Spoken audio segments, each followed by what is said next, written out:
India Pakistan सरहद पर firing का तबादला, एक हिंदुस्तानी और 3 पाकिस्तानी सिपाही हलाक। दोनों मुल्कों ने एक दूसरे पर लगाया सीज फायर की खिलाफ वर्जी का इल्जाम। कज़ाफी की खूबसुपुर्दगी के बारे में बेटों के अलग अलग बयानात। सादी कज़ाफी ने कहा मुखालिफिन से बातचीत की जा रही है। सैफुल इस्लाम ने कहा लड़ाई जारी रहेगी। लीबिया के मुस्तकबिल पर गौर के लिए पेरिस में हुई 60 मुल्कों की मीटिंग। अबूरी काउंसिल की माली इमदाद और इंसानी इमदाद का वादा किया गया। सीरिया के हमा शहर में फौज के घर घर छापे, कई गिरफ्तार। अटॉर्नी जनरल ने ज्यादतियों के खिलाफ एहतजाज करते हुए इस्तीफा दे दिया। आरटीआई कारकुन शहला मसूद के कत्ल केस में बीजेपी के 2 अरकान पार्लियामेंट से पूछताछ होगी। सीबीआई तहकीकात के मुतालबे में आई तेजी। अमेरिका में एक्टर सलमान खान के दिमाग की रग का कामयाब ऑपरेशन, डॉक्टरों ने दिया आराम का मशवरा।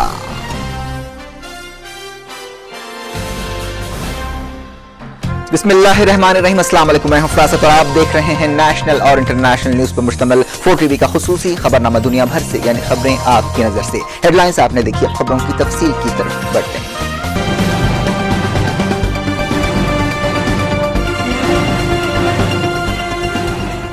नॉर्थ कश्मीर के केरान सेक्टर में फायरिंग के जबरदस्त तबादले में हिंदुस्तान का एक जूनियर कमीशन ऑफिसर और 3 पाकिस्तानी सिपाही मारे गए हैं। ओहदेदारों ने बताया कि सरहद के उस पार से जंगबंदी की खिलाफ वर्जी की गई, जिसके बाद फायरिंग का तबादला शुरू हो गया। पाकिस्तान ने केरान सेक्टर में 2 मरतबा सीज फायर की खिलाफ वर्जी की, लेकिन हिंदुस्तानी सिपाहियों ने मिलिटेंट्स के साथ फायरिंग के तबादले के बाद दरअंदाजी की एक कोशिश को नाकाम बना दिया। ऐसा समझा जा रहा है कि पाकिस्तानी सिपाहियों ने दरअंदाजी की कोशिश को कामयाब बनाने के लिए यह फायरिंग की थी। इस झड़प में एक जूनियर कमीशन ऑफिसर मारा गया। फौज के तर्जुमान लेफ्टिनेंट जनरल JS बरार ने कहा कि चारशंबे की रात 8 बजे के बाद से कुपवाड़ा के केरान सेक्टर में फायरिंग के 2 वाकयात पेश आए और सीज फायर की 2 मरतबा खिलाफ वर्जी की गई। फायरिंग के तबादले में मारे जाने वाले जूनियर कमीशन ऑफिसर की शिनाख्त नायब सूबेदार गुरदयाल सिंह की हैसियत से की गई है।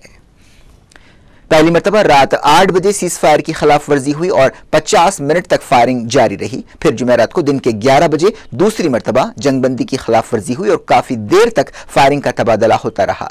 समझा जा रहा है कि ईद के दिन सीज फायर की खिलाफ वर्जी जो की गई है वो दरअंदाजी की कोशिश है। पाकिस्तानी फौज के तर्जुमान मेजर जनरल अतहर अब्बास ने जियो न्यूज चैनल से बातचीत करते हुए बताया कि लड़ाई में 3 पाकिस्तानी सिपाही मारे गए हैं। उन्होंने दावा किया कि हिंदुस्तानी सिपाहियों ने सरहद के उस पार से फायरिंग की जो किसी इश्तियाल के बगैर की गई। उन्होंने बताया कि मरने वाले सिपाहियों का ताल्लुक मुजाहिद बटालियन से था। पाकिस्तानी फौज के दावे पर रद्द अमल जाहिर करते हुए हिंदुस्तानी ओहदेदारों ने कहा कि हिंदुस्तान की तरफ से सीज फायर की कोई खिलाफ वर्जी नहीं की गई। अब बात करते हैं लीबिया के हवाले से। पेरिस में 60 मुल्कों की एक मीटिंग में लीबिया के मुस्तकबिल पर गौर किया गया। इस मौके पर लीबिया के बागियों की क़यादत ने दोबारा तामीर की कोशिशों में दुनिया से मदद मांगी और इन मुल्कों ने लीबिया के बागियों की और अबूरी काउंसिल की माली और इंसानी मदद करने का वादा किया। इस मीटिंग के एजेंडे में लीबिया की फौरी इंसानी ज़रूरतों की तकमील जो है एजेंडे में सरफहरिस्त थी। इस कॉन्फ्रेंस में लीबिया के बारे में ऐसा गौर किया गया कि कज़ाफी के बाद उस मुल्क का क्या हल होगा और उसका नक्शा क्या होगा, उसके खदोखाल क्या होंगे। फ्रांस के सदर निकोलास सरकोजी और बरतानिया के वजीर आजम डेविड कैमरून ने लीबिया के बारे में इस कॉन्फ्रेंस की मेजबानी की थी। अमेरिका की secretary of state Hillary Clinton ने कॉन्फ्रेंस में शिरकत की। इस कॉन्फ्रेंस में UN सेक्रेटरी जनरल बान की मून, कतर के अमीर शेख हमाद बिन खलीफा अल सानी, अरब लीग के सेक्रेटरी जनरल नबील अल अरबी ने भी हिस्सा लिया। अमेरिका ने उम्मीद जाहिर की है कि पेरिस की इस कॉन्फ्रेंस से लीबिया में एक नया मरहला जो है वहां शुरू होगा। स्टेट डिपार्टमेंट के एक ओहदेदार ने कहा कि हम लीबिया के लोगों की इस नाजुक मरहले पर मदद करना चाहते हैं और उनसे ये बात सुनना चाहते हैं कि इंसानी इमदाद और माली इमदाद के हवाले से उनकी ज़रूरतें क्या हैं।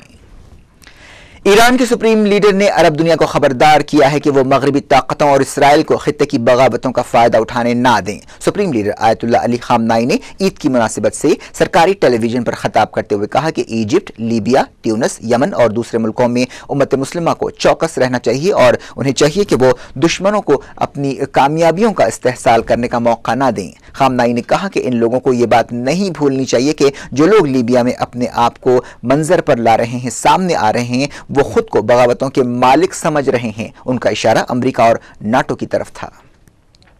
क्या मुअम्मर कज़्ज़ाफ़ी खुदसुबर्दी इख्तियार करना चाहते हैं? इस बारे में अलग अलग इशारे मिले हैं। लीबिया के लीडर कर्नल मुअम्मर कज़्ज़ाफ़ी के एक बेटे सादी कज़्ज़ाफ़ी ने कहा कि उन्हें अपोजिशन के साथ बातचीत की जिम्मेदारी दी गई है। दूसरी तरफ कज़्ज़ाफ़ी के एक और बेटे सैफुल इस्लाम ने कहा कि हुकूमत के मुखालिफिन के खिलाफ लड़ाई जारी रहेगी। सादी कज़्ज़ाफ़ी ने अरब टीवी को इंटरव्यू देते हुए कहा कि लीबिया में जंगबंदी के लिए उन्होंने अपने वालिद मुअम्मर कज़्ज़ाफ़ी की इजाजत से त्रिपोली में कौमी अबूरी काउंसिल के कमांडर से बातचीत की है। इस दौरान सैफुल इस्लाम ने कहा कि सिर्त शहर में 20,000 से ज्यादा हथियारों से लैस नौजवान हुकूमत के साथ हैं। त्रिपोली के ग्रीन स्क्वायर को बहुत जल्द बागियों से आजाद कराया जाएगा। हुकूमत के मुखालिफ कमांडर्स ने दावा किया कि मुअम्मर कज़्ज़ाफ़ी के वजीर खारिजा अब्दुल्लती अल उबैदी को गिरफ्तार कर लिया गया है। लीबिया की अबूरी हुकूमत के वजीर दाखिला के मुशीर अहमद सैयद ने तस्दीक की कि वजीर खारजा को गिरफ्तार किया गया है, लेकिन उन्होंने कहा कि हम इस बारे में ज्यादा तफसीलात नहीं बता सकते। कज़्ज़ाफ़ी के वजीर खारजा ने एक हफ्ता पहले एक ब्रिटिश न्यूज चैनल को बताया था कि कज़्ज़ाफ़ी की 42 साल से जारी हुकूमत खत्म हो चुकी है। कज़्ज़ाफ़ी के बेटे सैफुल इस्लाम ने अल राय टीवी चैनल से बातचीत करते हुए एक पैगाम दिया और कहा कि उनके वालिद मुअम्मर कज़्ज़ाफ़ी और लीबिया की लीडरशिप महफूज है। उन्होंने ये पैगाम त्रिपोली के करीब से दिया है। बताया गया कि कज़्ज़ाफ़ी के बेटे सादी हथियार डालने की शर्तों के बारे में बातचीत कर रहे हैं। लीबिया के एक फौजी कमांडर ने बताया है कि मुअम्मर कज़्ज़ाफ़ी त्रिपोली के करीब एक रेगिस्तानी टाउन में मौजूद हैं और वो दोबारा वापसी की मंसूबाबंदी कर रहे हैं। इस फौजी कमांडर ने बताया कि मुअम्मर कज़्ज़ाफ़ी, उनके बेटे सैफुल इस्लाम और इंटेलिजेंस चीफ अब्दुल्ला अल सनूसी एक ऑपरेशन रूम बनाना चाहते हैं और मुखालिफिन के खिलाफ जारहाना ऑपरेशन शुरू करना चाहते हैं। इस दौरान अल्जीरिया ने तस्दीक की है कि मुअम्मर कज़्ज़ाफ़ी उस मुल्क में नहीं है। अल्जीरिया के वजीर खारजा मेराड मेल्डसी ने एक फ्रेंच रेडियो को यह बात बताई। कज़्ज़ाफ़ी की बीवी, 2 बेटे और दूसरे रिश्तेदार मुल्क में बहरान के बाद से अल्जीरिया फरार हो गए हैं। इस दौरान अल जज़ीरा टेलीविजन चैनल ने कहा है कि अमेरिका के बाज़ बाअसर ओहदेदारों ने बगावत को दबाने के लिए कज़्ज़ाफ़ी की मदद की थी। रशिया ने लीबिया की अबूरी काउंसिल को मुल्क की जायज हुकूमत की हैसियत से तस्लीम कर लिया है। यूरोपीय यूनियन की एक सफारती टीम त्रिपोली पहुंच गई है। इटली के वजीर दिफा इग्नाजियो रोसा ने कहा कि त्रिपोली में सफारत खानों को दोबारा खोला जा रहा है। अब बात करते हैं सीरिया यानी मुल्क शाम की। सीरिया की फौज ने जुमेरात को मुसलसल दूसरे दिन हमा शहर में घरों पर छापे मारे। सीरिया की फौजें टैंकों के साथ हमा शहर में घर घर तलाशी ले रही हैं और उन कारकुनों को गिरफ्तार कर रही है जो हुकूमत के खिलाफ मुजाहरों में शामिल रहे हैं। हमा शहर के अटॉर्नी जनरल ने यूट्यूब पर ऐलान किया कि उन्होंने मुजाहरों को कुचलने के लिए जो क्रैकडाउन किया गया है और ज्यादतियां की गई हैं उसके खिलाफ वो इस्तीफा दे रहे हैं। अटॉर्नी जनरल अदनान मोहम्मद अल बाकर ने कहा कि बशर अल असद की फौजों ने जेल में 72 कैदियों को हलाक किया है। उन्होंने इल्जाम लगाया कि मुजाहरों के दौरान गिरफ्तार किए गए एहतजाजी और कई इंसानी हुकूक कारकुन इन मरने वालों में शामिल हैं। फ्रांस के सदर निकोला सरकोजी ने कहा है कि सीरिया के सदर बशर अल असद की हरकतों से उनकी हुकूमत को नाकाबिल तलाफी नुकसान पहुंचा है। सरकोजी ने बशर अल असद की बेदखली की कोशिशों में मदद का वादा किया है। फ्रांस के सफारतकारों से अपने सालाना खिताब में सरकोजी ने कहा कि फ्रांस बशर अल असद हुकूमत के खिलाफ जमहूरियत के हक में चलाए जाने वाले एहतजाजों और तहरीकों की कामयाबी को यकीनी बनाने के लिए कानूनी और जायज एतबार से हर मुमकिन मदद करेगा।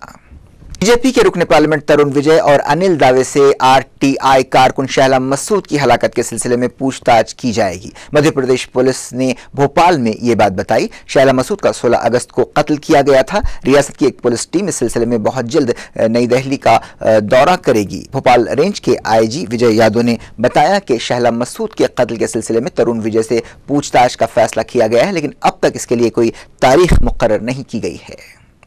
जैसे जैसे ये मामला जो है खुलता जा रहा है, शहला मसूद के कत्ल की सीबीआई तहकीकात के मुतालबे में तेजी आती जा रही है। कांग्रेस के सीनियर लीडर दिग्विजय सिंह ने मुतालबा किया कि शहला मसूद के कत्ल केस की तहकीकात सीबीआई के हवाले की जाए। कांग्रेस के जनरल सेक्रेटरी ने कहा कि जिस तरह से शहला मसूद को कत्ल किया गया है वो बड़ा तकलीफ देह है। अब जबकि तरुण विजय और एक और बीजेपी रुकन पार्लियामेंट का नाम सामने आया है, उनका मानना है कि चीफ मिनिस्टर को चाहिए कि वो सीबीआई तहकीकात की सिफारिश करें। इंस्पेक्टर जनरल भोपाल विजय यादव ने बताया कि तरुण विजय से और दूसरे रुकन पार्लियामेंट से पूछताछ के लिए एक टीम दिल्ली रवाना की जा रही है। बीजेपी रुकन पार्लियामेंट अनिल दावे से भी पूछताछ की जाएगी। मरकजी वजीर दाखिला पी चिदम्बरम ने भी कहा है कि इस केस को सीबीआई के हवाले किया जा सकता है। इस दौरान आरटीआई कारकुन शहला मसूद के वालिद ने एक टीवी चैनल से बातचीत करते हुए कहा है कि ताकतवर लोग उनकी बेटी के कत्ल के पीछे हैं। उन्होंने कहा कि 5 सितंबर के आउटलुक मैगजीन में शहला मसूद ने कई सियासतदानों और ओहदेदारों का नाम अपने मजमून में लिया था। शहला मसूद ने अन्ना हजारे के साथ एहतजाज में भी शिरकत की थी और उनका, जैसे कि हमने बताया, 16 अगस्त को गोली मारकर कत्ल कर दिया गया।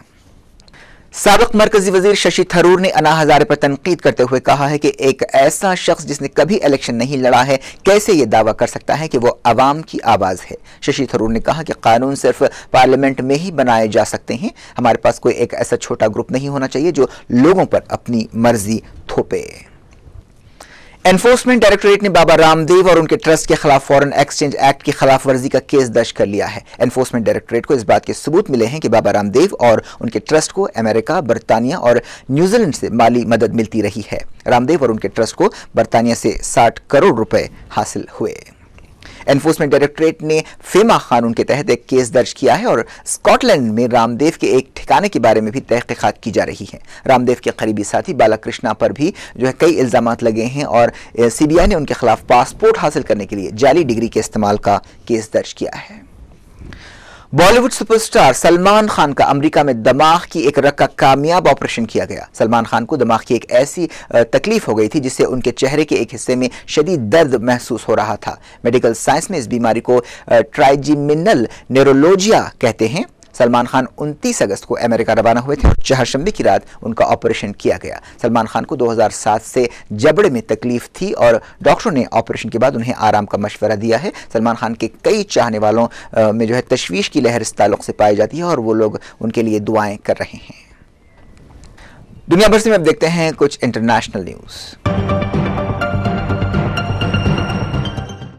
अमेरिका ने कहा है कि अलकायदा के दूसरे अहम लीडर अतिया अब्दुल रहमान की हलाकत तंजीम के लिए एक बड़ा धक्का है। व्हाइट हाउस में मुखालिफ दहशतगर्दी महकमे के चीफ जॉन ब्रेनन ने एक न्यूज एजेंसी को इंटरव्यू देते हुए कहा कि पाकिस्तान में ओसामा बिन लादेन और फिर अब अतिया अब्दुल रहमान की हलाकत से अलकायदा को शदीद धक्का लगा है और अब अलकायदा दोबारा मजबूत नहीं हो सकती।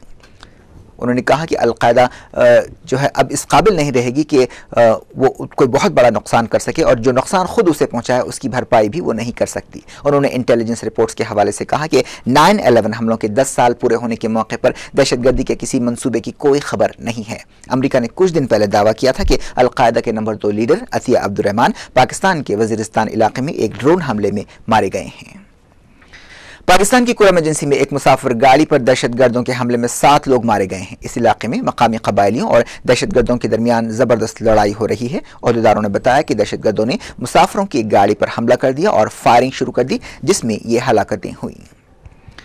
पाकिस्तान के क्वेटा शहर में ईद उल फितर के दिन शिया मस्जिद पर होने वाले हमले में मरने वालों की तादाद 12 हो गई है। पुलिस को अब तक इस हमले की तहकीकात के सिलसिले में कोई सुराग नहीं मिला है और न ही किसी को गिरफ्तार किया जा सका है। अमेरिका की रियासतों टेक्सास और ओक्लाहोमा में जंगलात में लगने वाली आग फैलती जा रही है। आग की वजह से सैकड़ों लोग अपना घर बार छोड़ने के लिए मजबूर हो गए हैं। फायर फाइटर्स आग पर काबू पाने के लिए कई दिनों से मुसलसल जद्दोजहद कर रहे हैं, लेकिन आग थमने का नाम ही नहीं ले रही है। तकरीबन 6000 एकड़ के इलाके पर जंगलात जल गए हैं और कई मकानात और इमारतें और चर्च इस आग की लपेट में आ गए हैं। आग लगने की वजह से ओक्लाहोमा में 20 जुलाई से इमरजेंसी लगी हुई है। मैक्सिको में आतिशफिशा पहाड़ फटने से तकरीबन 1 मील की दूरी तक राख फैल गई है। ऐसा अंदेशा है कि ये राख मैक्सिको सिटी तक पहुंच सकती है। ओहदेदारों ने करीबी आबादियों में रहने वालों को हिदायत दी है कि पहाड़ से 12 किलोमीटर की दूरी पर रहें। साउथ मैक्सिको का ये आतिशफिशा दुनिया के सरगर्म आतिशफिशा पहाड़ों में से एक है। अमेरिका में मिजाहिया शक्लें बनाने का मुकाबला आंखें बाहर निकालने वाली एक औरत ने जीत लिया है। जेलिसिया थॉमसन नामी औरत अपनी आंखों को बाहर निकालने की गैरमामूली सलाहियत रखती है। इस औरत का नाम Guinness book of world record में भी शामिल है। जेलिसिया ने इससे पहले 2006 में भी यह मुकाबला जीता था। ये थी अच्छी खबरें। अब को इजाजत दें और अपना बहुत ख्याल रखें। अल्लाह हाफ़िज़।